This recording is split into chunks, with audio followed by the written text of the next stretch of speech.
This is Edward Louis Schwalm, my father. Born and raised in the United States in 1930, his parents immigrated from France.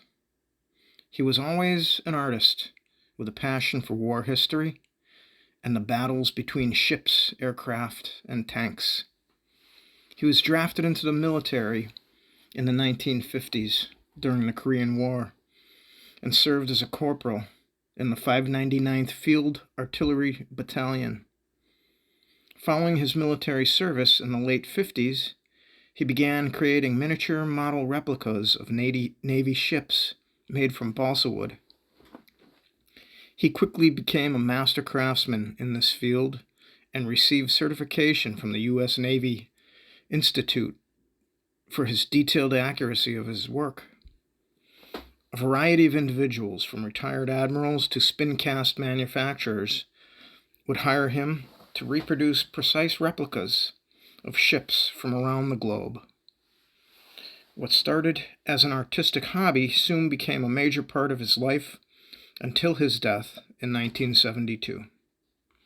This small collection of his work is all that remains.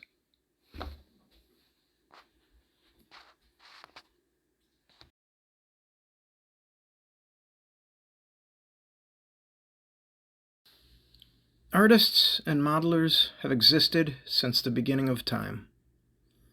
During World War I, the need to train naval personnel on identification of vessels became very important. The waterline 1 to 1250 scale ship replica would have its first milestone. Produced by the best of master craftsmen, the waterline ship was handcrafted to depict the vessel as it would be seen in the water. Every 104 feet of ship was equivalent to 1 inch on the model.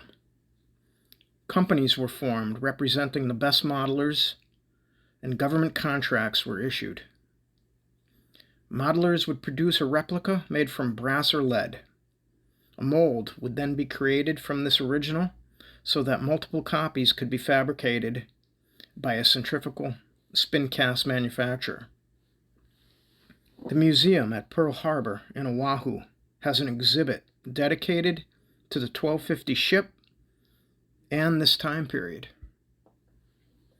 In the 1950s, the U.S. gave up using physical models as a form of recognition, causing many of these small companies to close their doors.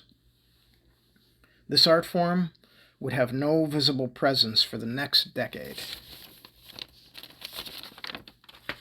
In the mid-1960s, a renaissance began with a few very high-quality companies producing superior 1250 models for collectors in the commercial market. Today, this collector's market is bigger than ever. Every vessel to ever exist is available as a 1250 scale replica, easily reproduced by computerized modeling and modern manufacturing processes. The original craftsmen of these works of art are lost in history and are all but gone.